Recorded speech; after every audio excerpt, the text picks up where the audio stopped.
And now there's no time. It's just atrocity overload. Back to back to back. It's like Yeah. It's the way. it's like genocide is an extreme sport, or atrocity is an Mm-hmm. extreme sport. Like, I get it. Mm-hmm.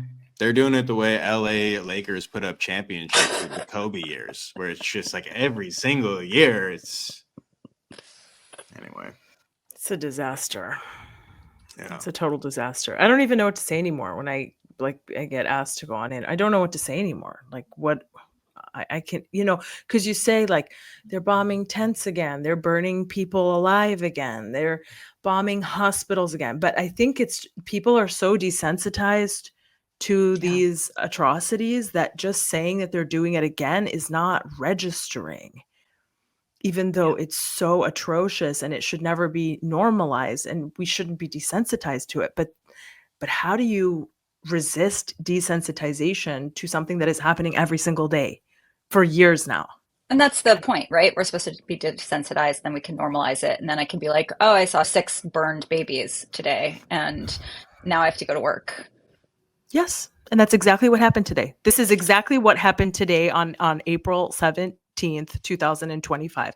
I woke up, I looked at my phone, and the first thing I saw was the children that were burned alive in their tents last night. And I saw their faces. And then I kept scrolling, and then I saw their charred bodies.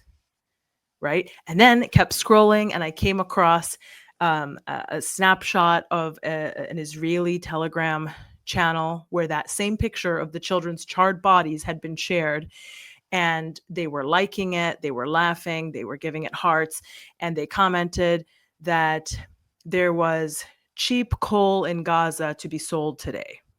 Right? That was the caption on the photograph. And I literally had to get up after that and go to work.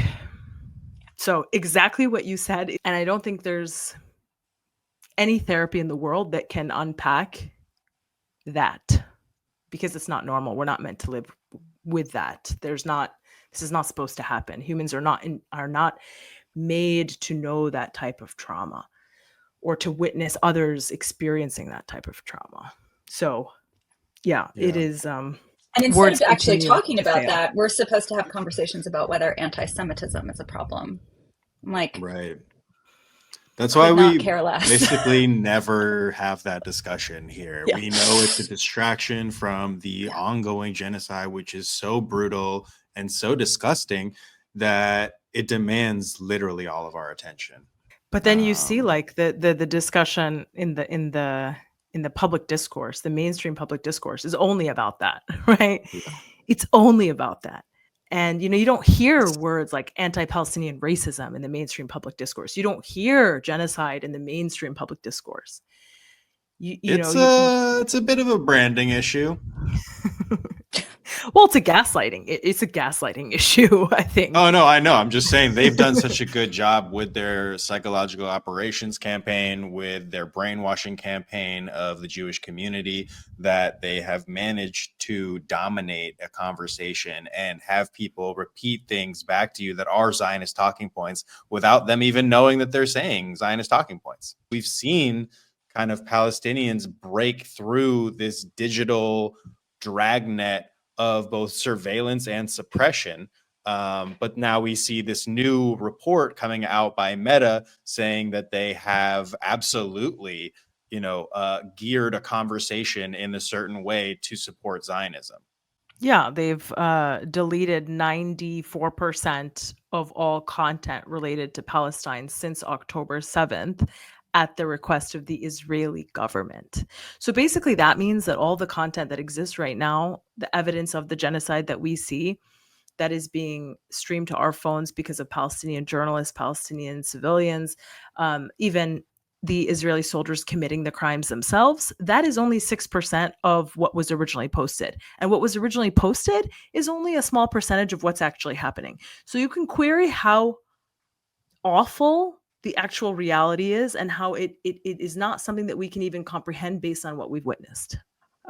So, well, we've already gotten into quite a bit of a discussion. We haven't even remember when we were going to do introductions. I don't think we should do it. I'll just do it at the end. Yeah, it's fine. And we've already got going here. We're in it. We're in it. So, a lot of people know your story. I think you were one of the first professors that faced repression and targeting, but it was under the behest of the Biden administration. Mm-hmm. It was the pre-Trump repression.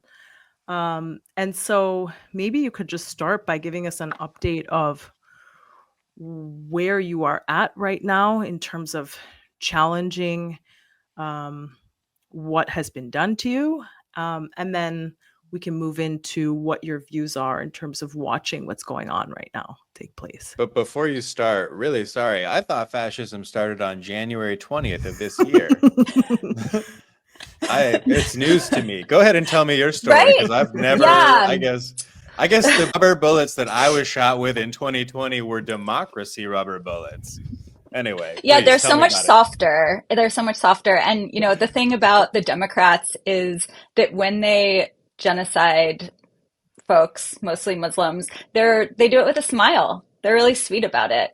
And so liberals are like, I feel fine about this. It's just when, you know, we have, you know, far right, you know, clarity that all of a sudden liberals are like, I don't know, maybe this is a bad idea. Yeah. So anyway, fascism, it's been here. It's at the heart of liberal democracy.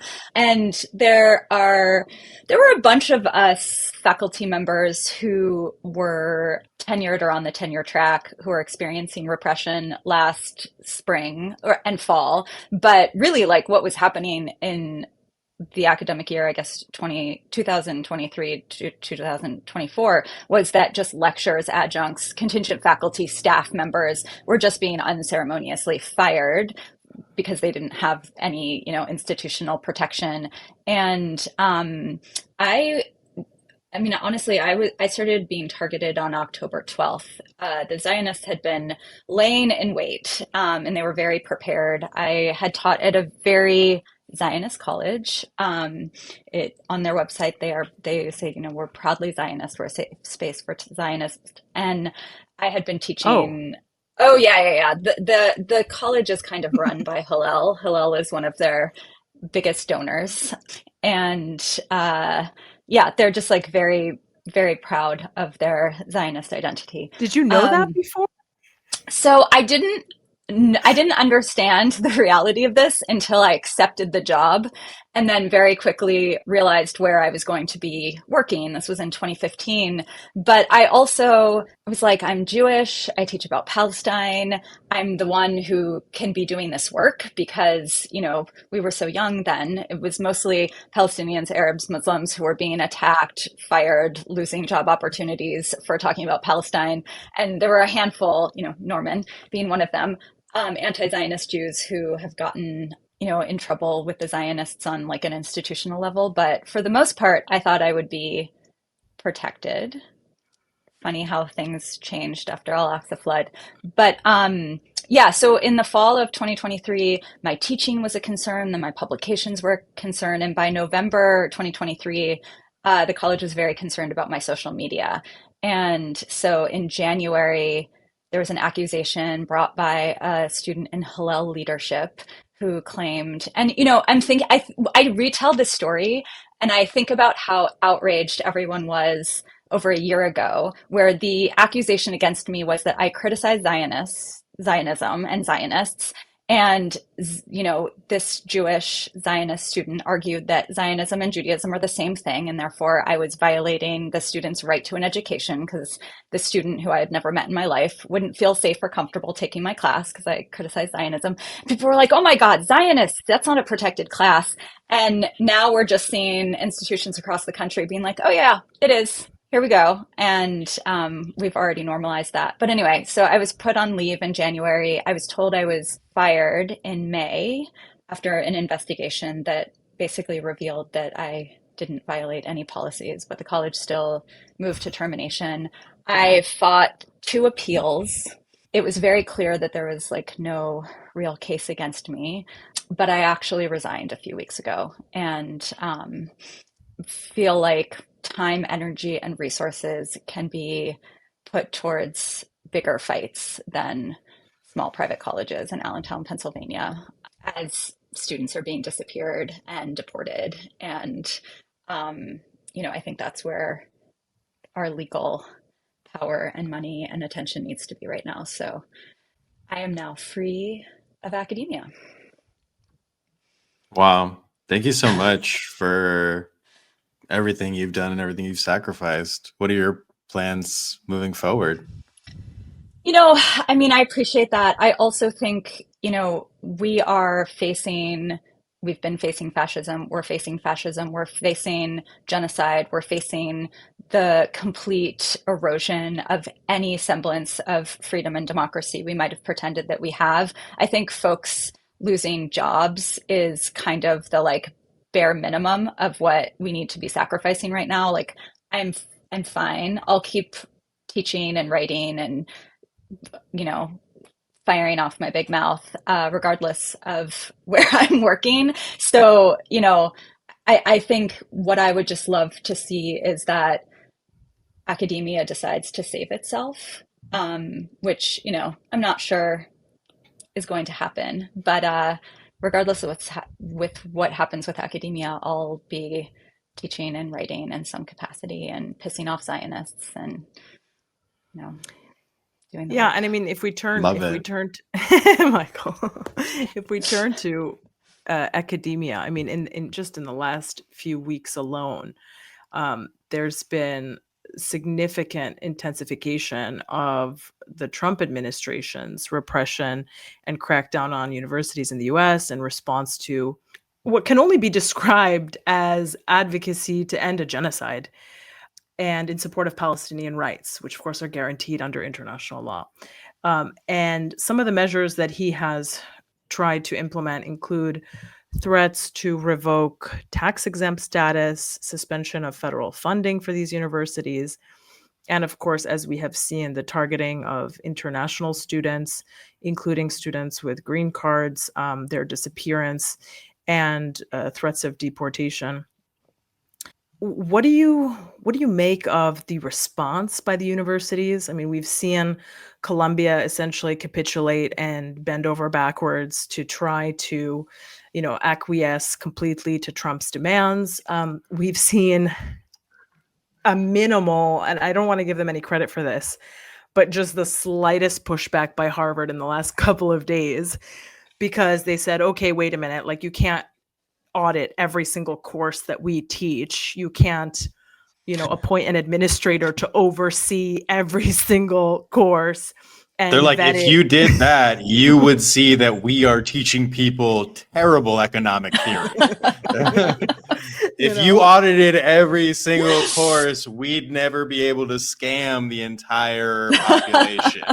But, the Trump administration was making even crazier demands of them. They were saying, of Harvard that they were also threatening to revoke Harvard's ability to host international students unless it provided records on the foreign students' alleged, quote, illegal and violent activities. I mean, just absurd requirements and conditions and things. So what do you make of this repression? Do you think it's only going to intensify? Are you hopeful at all that any of these universities are going to actually defend academic freedom? Or do you really see this as sort of like the beginning of the end of these prestigious American universities?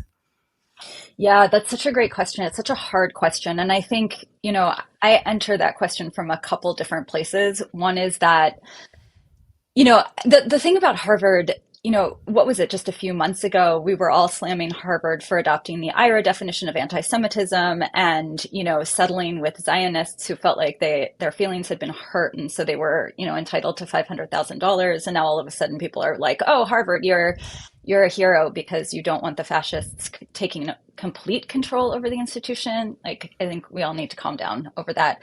But I think, being in higher ed for the past few decades, one of the things that I've seen happening is that the erosion of, any kind of like federal support for education has been replaced with these donor models, with all of these sort of hyper-capitalist neoliberal frameworks that have made it so that, a school like Columbia is really a, hedge fund real estate development firm that offers classes. And I think, if we look at any marketing, the marketing is we teach, but the real purpose. Talk your But shit, actually- professor. I'm about to I subscribe want to to take your one of your university. classes. Seriously, Yeah. can I sign up for one of your classes? You need to teach We'll start our online own classes. school. It'll be great. It'll be great. But I think, I think we've seen the wealthier institutions, especially over the past few decades, just sort of move farther and further and further away from what their mission is supposed to be, which is education, and be far more interested in investments, far more interested in like taking over South Side Chicago or Harlem or whatnot, investing in, arms sales, investing in like all of these like very, very shady dealings. And so when we see these institutions making decisions entirely based on capital, I don't think it should surprise anyone. And then on the other hand, I also think, here we are in the United States, we're talking about settler colonialism in Palestine, but also we have to be talking about settler colonialism here. These are the institutions of colonialism and empire, and they're built on these like very violent hierarchies of extraction and land theft and enslaved labor, et cetera, et cetera. So we, think that there are these open institutions of education, but they're wildly hierarchical, they're wildly exclusionary. And, I think most university presidents and trustees and boards of whatnot who are controlling these institutions, the last thing they want are like DEI. The last thing they want are like inclusion policies that are, going to be eroding the foundation of what these institutions are. So I think the Trump administration comes and says, don't, teach DEI, don't teach critical race theory, don't teach gender, don't teach this, that, and the other. I mean, it shouldn't be that surprising that these institutions are like, yeah, we never really wanted those people anyway. Like now you're giving us an excuse to go back to our sort of like white supremacist roots. So clearly I'm incredibly optimistic about higher ed, but, I would love to live in a country in which we have a robust public education. And we haven't had that for a really long time. But the one thing that I do feel a little bit of hope about is that students are not here for that. Students and like some faculty actually want an education. And, I just saw that Howard University started an encampment. The encampments are never going to go away. Students are pissed. They do not want to go to Trump University. They want to be learning about genocide. They want to be talking about Palestine. And so I do think that if anything is going to save our universities, it's going to be our students. So what comes next then? Do we see students boycotting universities altogether and just saying, we don't want this so-called education you're offering, and we're not going to pay for this? We're not going to go into hundreds of thousands. Money. Yeah, Save hundreds of thousands of dollars money. of debt. There's like literally no incentive for them to go to these institutions anymore. You have to take out large loans. You will be censored and policed and potentially turned over directly to ICE to end up in like in this instance with Mahmoud Khalil, a jail cell in Louisiana, but it could just as easily be a death camp in El Salvador, right? We have no idea where people are going to go as soon as they get picked up. And that is wild. Yeah. Yeah. I mean, nobody should go to Columbia University. I was in debt for like almost 2 decades because I have a master's from Columbia University, and I would love to burn that diploma now. Did you see a couple of weeks back, there were some master's students from Columbia that ripped up their diplomas in a public protest in support of Mahmoud Khalil? Yeah. If I could have found my diploma, I would have joined them. I don't know where it is. So I think what you're saying is, I mean, it falls on the students then to get creative in the ways that they organize. I mean, the encampments were so powerful because it was a physical manifestation of the students' resistance to genocide. And, you couldn't look away from them. You could try to look away from the genocide in Palestine, but you couldn't look away from an encampment that was in your face, for those who wanted to look away. Of course, many people also didn't want to look away. But they're going to have their tactics and their strategies are going to have to evolve. And maybe the next phase of this is just saying no to this so-called education to begin with. If there's no students, then these universities are going to have to also change their business model because what do they become if there are no students? Maybe they'll just rebrand as full out investment firms, like you say.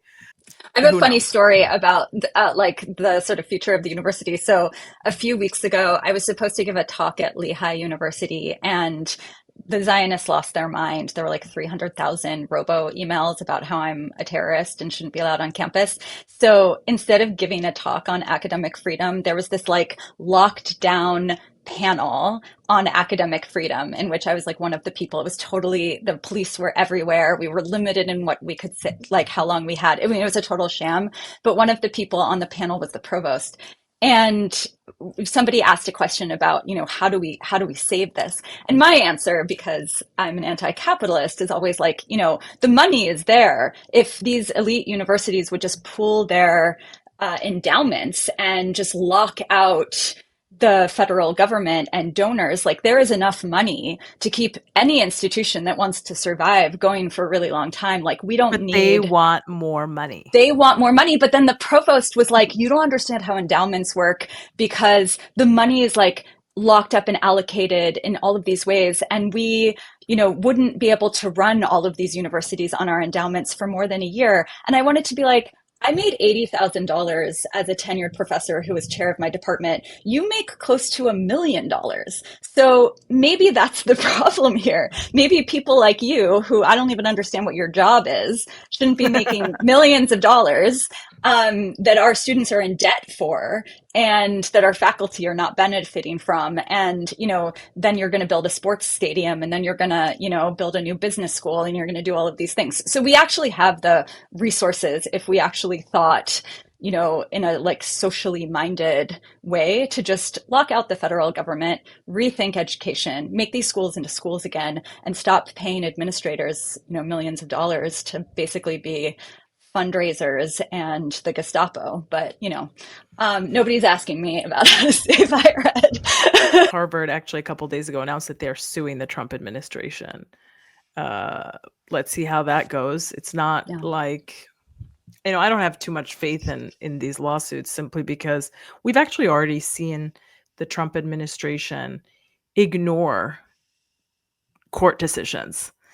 There was a court decision that was staying the deportation of one of the individuals that ICE had marked for removal, and they were deported anyway. Yeah. Right. And that didn't really get picked up too much in the headlines. But when I read that, I said, oh, wait a minute. So they're actually already violating the separation of powers and ignoring the courts. And so for me, I see that only as a sign of things to come. You may take your case to court. You may even win in court. But who's to say that the executive is going to actually respect the decision that comes out? And that and I think Trump has made it really clear that he's not. He's not going to. Yeah. So I'm curious, what does it feel? And, I ask this question understanding that this is not the topic, right? Like the topic is not how it feels for you because the topic is genocide, right? And I get that. Yeah. But I'm just curious as a Jewish anti-Zionist in this environment, like what do you feel like? Like what does it actually feel like? Does it feel like you're just going crazy?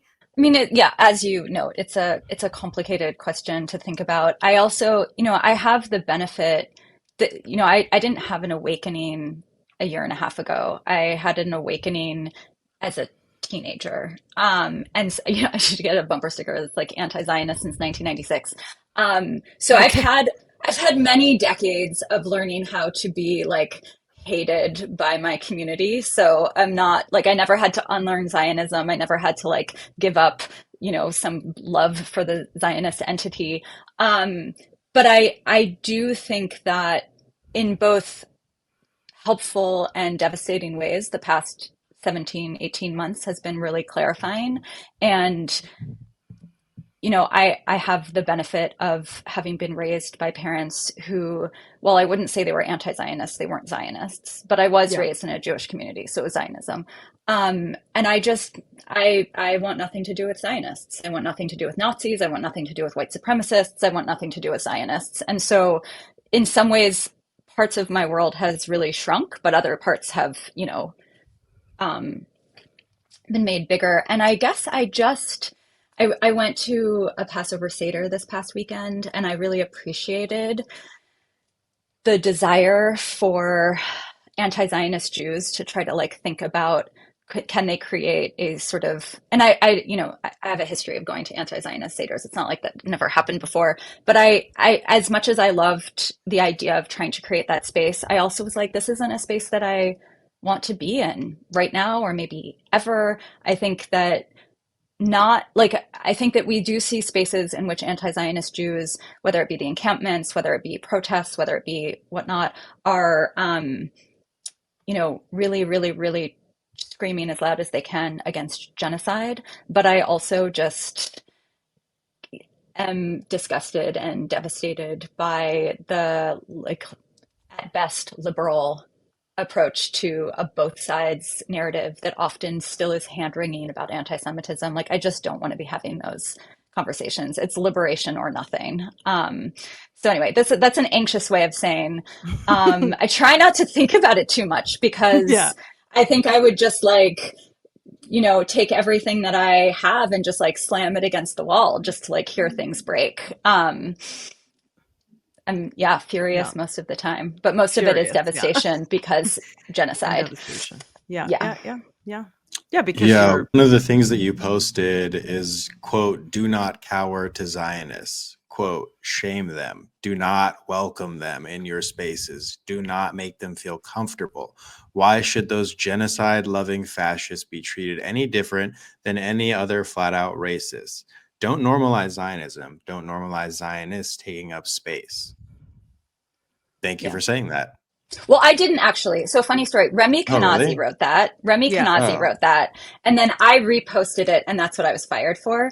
Mm. Which I would just like to state for the record many times, if you're going to fire me for something I actually wrote. I've said a lot of things. And I appreciate Remy so much and would rather be fired for something that I said. But yeah, I also wholeheartedly support that and would post it again.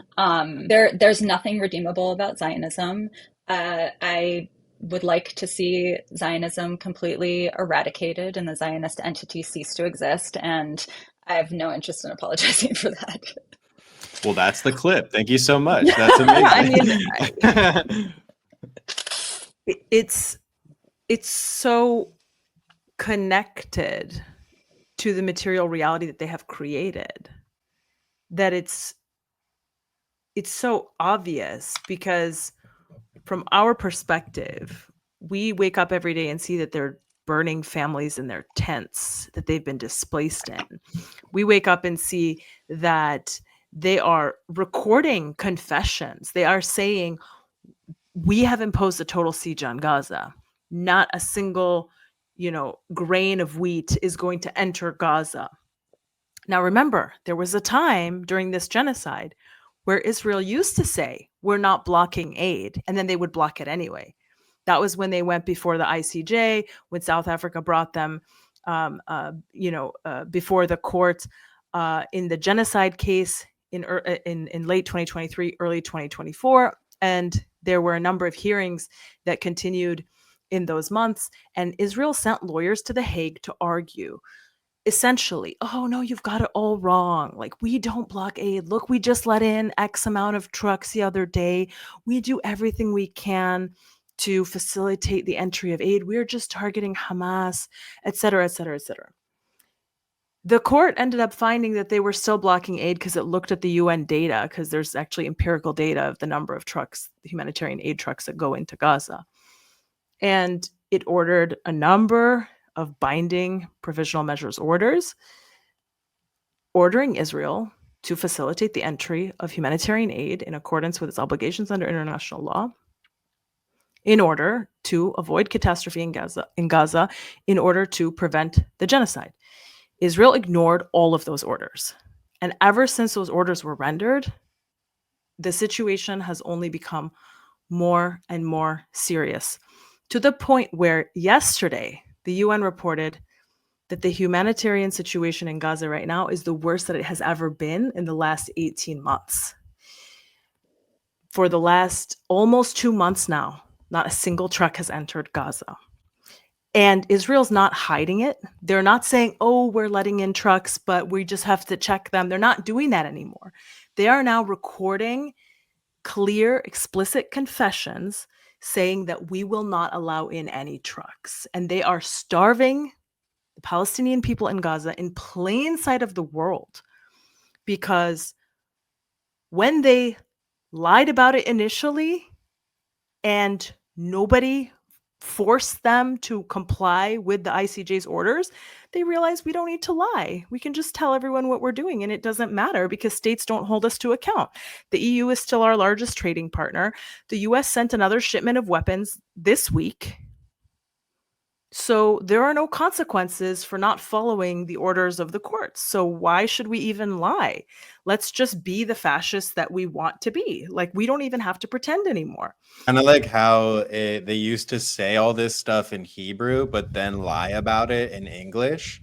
And now they're just saying whatever they want in whatever language. Like Ali Abu Ni'ma always said they think Hebrew is a secret language because they do all their confessions in Hebrew and then they come out and say something else in English. Totally. Yeah.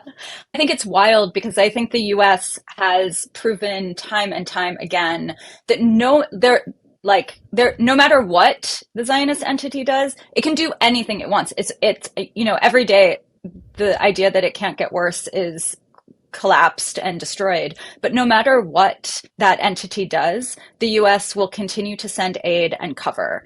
And we will continue to pretend, and I mean we, as a nation state in the United States, that, it's not as bad. It's complicated. It's a both sides thing. And, it is totally wild to me that now, and I don't even think that they were doing it, but there was a short period of time in which the Hasbara Bureau was maybe don't let your soldiers post everything online. Yep. Maybe stop. But now that the realization is they can post whatever they want, and there's no, it doesn't matter.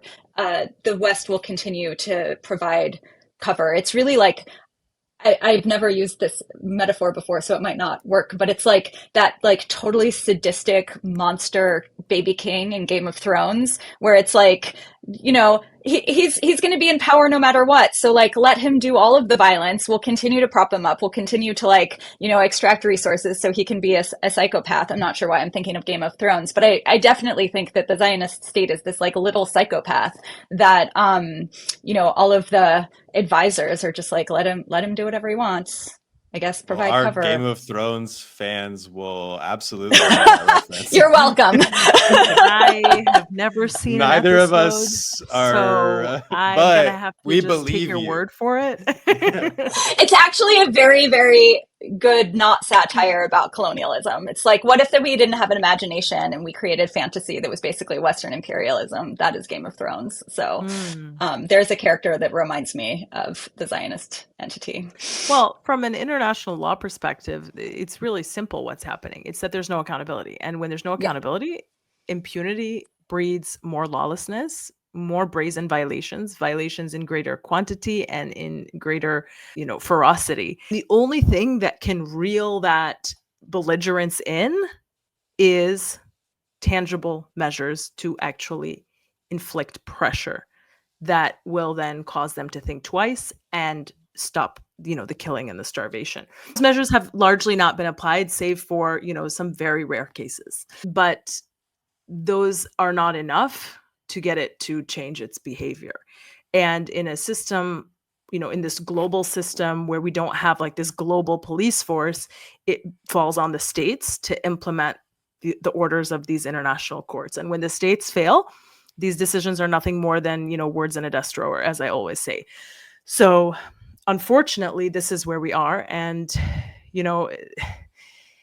the really devastating thing is that there's no logical end to this, because it will keep going and going and going and going. And like the universities,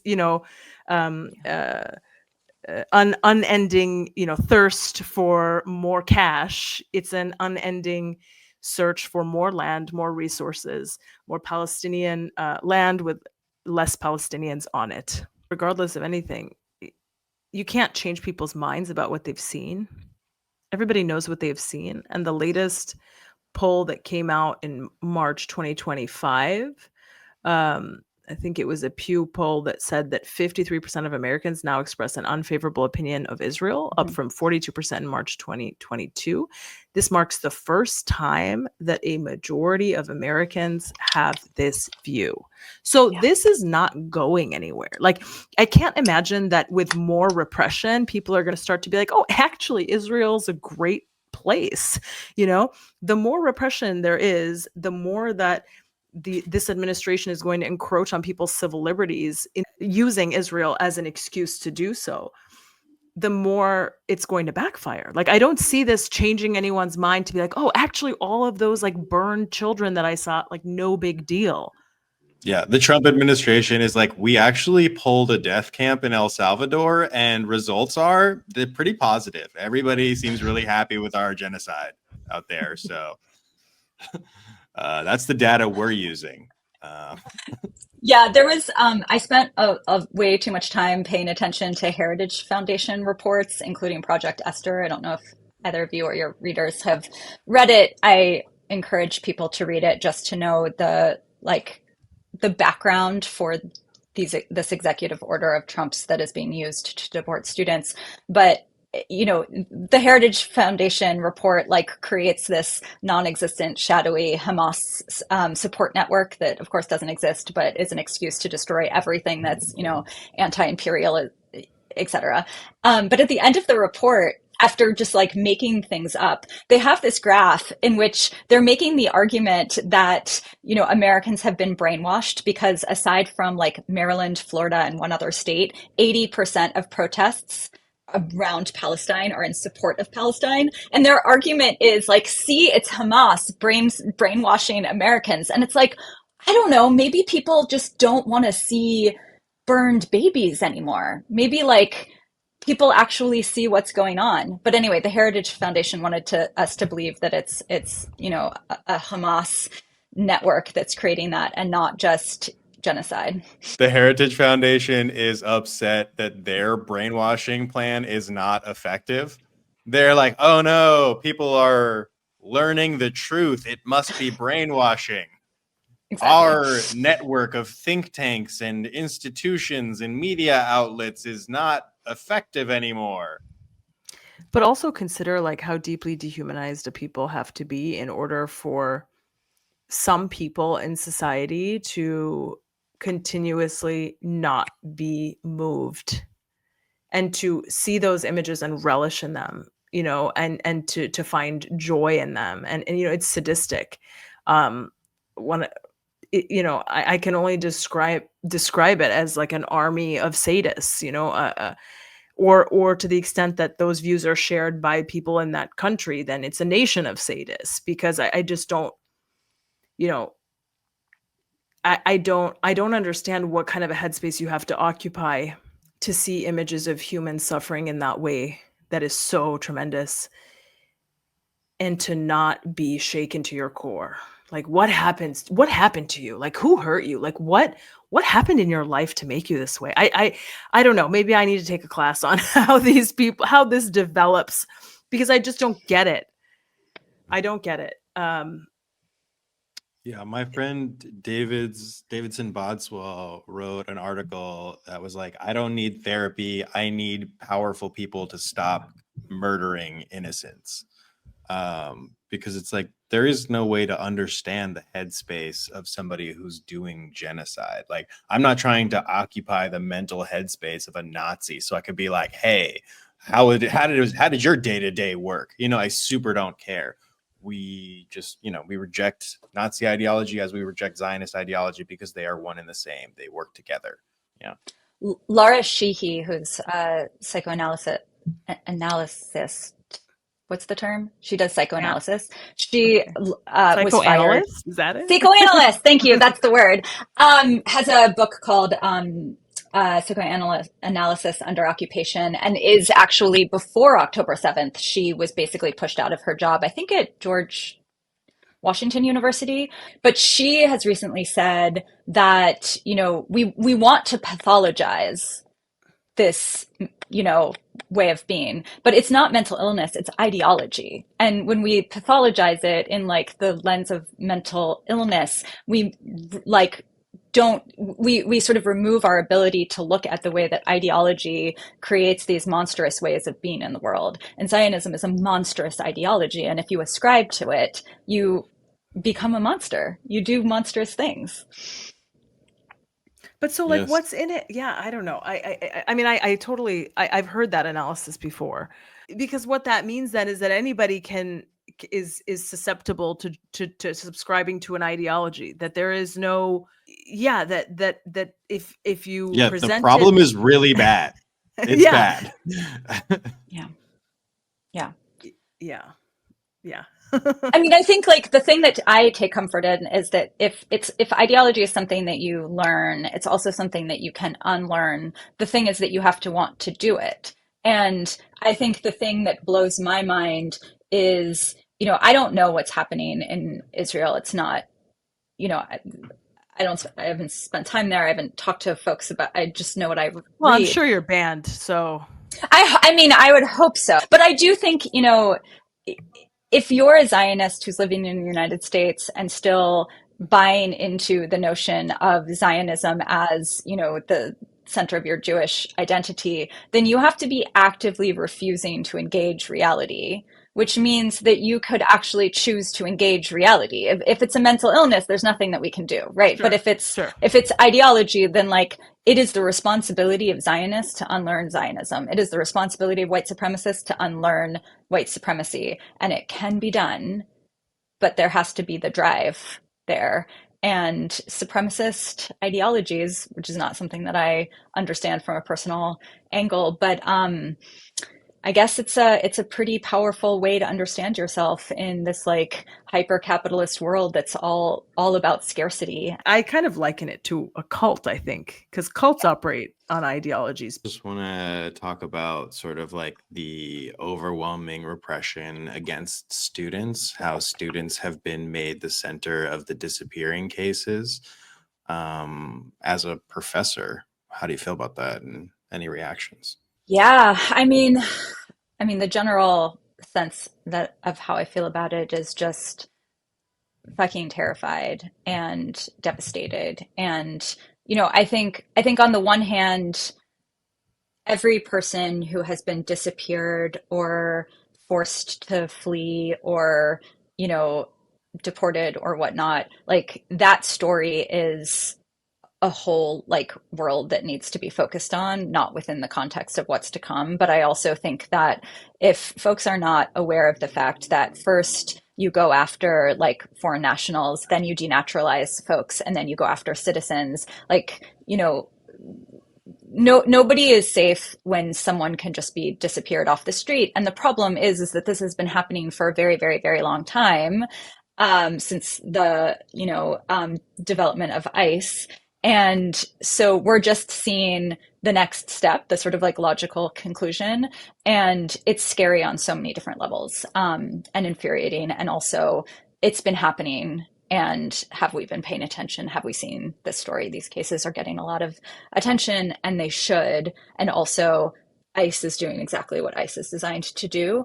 But I also think that, and this is not my idea, I've heard other people say this and I agree, but I think it makes sense to go after students, whether it be because of the encampments or because of other forms of protest, because especially at these elite institutions like Columbia or Harvard, the idea behind them is that you're like crafting the next leaders, and the next leaders are supposed to buy into power. And what we're seeing now, especially at these elite schools, but in most of our schools, that, young people and grad students are not buying into this at all. They're resisting. They're seeing connections.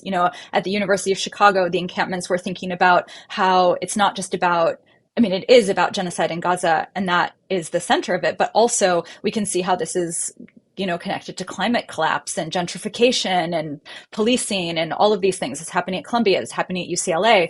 It was happening at Stanford, which was the first encampment. I always feel like I have to remind people that it didn't start at Columbia. It started at Stanford. But that's just me trying to like kick Columbia in the shins. but if students aren't like reproducing power in the way that they're supposed to at these elite institutions, it's a huge danger. They're not going to reproduce the sort of logics of the system. And so it makes perfect sense to me that students, especially students who are legally vulnerable right now and who are high profile and who are Arab, Muslim, Palestinian, Turkish, they will be the first to be, disappeared. And if folks, Asians, Asians, African, yeah, like there was, yeah, it's yeah, all yeah, Black minorities. students of color. Yeah, totally. And if and that's the easiest thing for a white supremacist society like the United States to normalize, and then onto the next category of people. So Yes. I think it's terrifying for those people, and it's terrifying for what this is going to pave the way for. I'm curious about your actual work. You said you've been teaching Palestine for years, and I'm curious if you could just tell our audience a little bit about your focus, what your courses were like when you were teaching, what your interests are in researching and studying Palestine, and how your students have, historically received you, and what was, the feedback and the discussion like in your courses? Yeah, thanks for that question. So up until this past year and a half, where I think all I do is write about Palestine. As an anthropologist, I was not trained as an anthropologist of Palestine. And there's a couple reasons for that. But I think the one that I felt the most anxiety about, that is actually the most Jewish thing about me, being anxious about things, is that I'm an anthropologist. My research involves going somewhere for a really long time, living there, because like being connected to a community and telling a story from the situatedness of that community. And when I was thinking about where I wanted to do long-term research at the time, and I still feel this, but I've since been to Palestine, it just didn't feel ethically sound for me to move to Palestine when so many of my friends who should be living in Palestine, their homeland, couldn't be there, or go there or visit that or see their grandparents, And so I actually did long-term research in India, in Bombay, which was my first research project, and then my dissertation and my first book. But as a teacher, I was studying about, or I was teaching about borders. I was teaching about power. I was teaching about the construction of the idea of the nation state. I was teaching about infrastructure. And so as a teacher, I'm constantly looking for examples from all over the world to sort of make or sort of help my students see how the ideas that we're talking about can be understood in all of these situated spaces.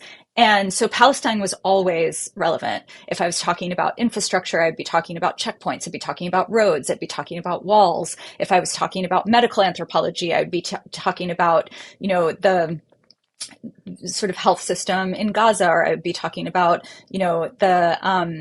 the biopolitical control of Gaza, et cetera, et cetera. If I was talking about education, I would be thinking about, the construction of and destruction of schools in Palestine. So as a teacher for years, it was important to me that all of my classes had an element or had a unit about Palestine, but also most of my classes would have a unit about Kashmir. They would have a unit about, North America. So these were just many, many examples. And it wasn't until I finally went to Palestine in 2018, which was a program that was set up to bring academics like me who didn't do research in Palestine, but taught about Palestine or wanted to collaborate with Palestinian academics. We went to universities in the occupied West Bank, met academics there, got to know their work so that we could go home and either create collaborations or, like I did, teach their work. And then I developed a class on Palestine, and it focused entirely on Palestine. And that was both really fun and scary. I had great students, and also really frustrating at a place like Muhlenberg, because I would always have a small group of really dedicated students, but there was an informal boycott of that class. And basically students at Hillel created a sort of, you don't take Dr. Finkelstein's classes, you don't take her Palestine class. If you do, you can't really be part of Hillel life. So Hillel is a whole nother thing, but as the Jewish, the Space for Jewish Life on Campus, it's a Zionist organization, and that's baked into its description of itself. That's not me projecting, but it was nice to have a space on campus where students knew they could come take a class on Palestine, they could learn about Palestine, they could talk about Palestine, they could get access to resources on Palestine. And it was really fulfilling. And it was also really scary because I think, it's not as dangerous as, living through genocide, but for academics who teach about Palestine on a college campus, you have a target on your back, and I did, but it's really meaningful. Yeah, thank you for sharing that with us. Yeah. But now I'm using my anthropological skills to work on a project on Hillel International. So Nice. Palestine is present there, but mostly it's a book about the Zionist brainwashing of American college students. That's great. Love to hear that. I would just ask you, and I don't know, Lara, if you have any other questions, but I would ask you, like, on day-to-day basis, like, what makes you hopeful?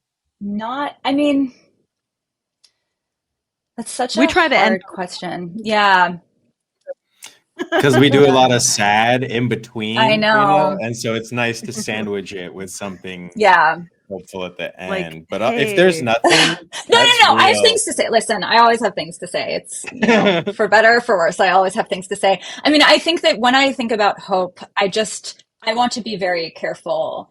And am I feeling hopeful about the situation in Palestine, or am I feeling hopeful about the possibility of change in the United States? I think that those things are connected, but I want to be careful to when I look at what's happening in the United States, even though we're seeing this in crackdown in which, unlike McCarthyism, Sari Makdisi has a great new piece in The Nation in which he argues that, this isn't McCarthyism because McCarthyism was about going after un-American activity. This is going after un-Israeli activity. This is about like a different country. Like this isn't even about direct critiques of the United States. And we're seeing this repression over a little nation state on the other side of the world. We know why, but it's a very different thing. But when I see resistance against that, it gives me hope that we are actually seeing the end of the American empire. I think it's going to be really long and brutal and violent, but I think that the United States is revealing itself. This is sort of the inevitable conclusion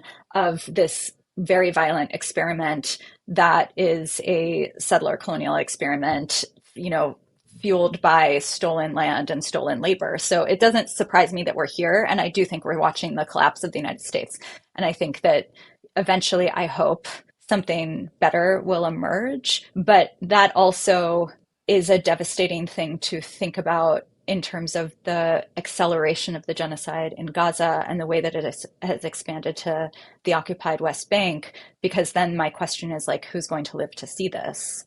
And, that's devastating. And I don't know if the collapse of the American empire is going to, contribute to some kind of hope for Gaza. But I do think that the US has proven that it's willing to destroy itself for Israel. And it's doing that. And if both of those nation states collapse, then I think that that's a pretty hopeful thing to hold on to. Inshallah. Yeah. And Whether we'll live to see it, I don't know. But I know, because what you're describing feels really far away. Like it, yeah, it doesn't feel like it's tomorrow. No. It always seems like it's impossible until it is done. The Honorable Nelson Mandela. Is that what he said? Yeah. I've heard that before. We've said that before. Mm-hmm.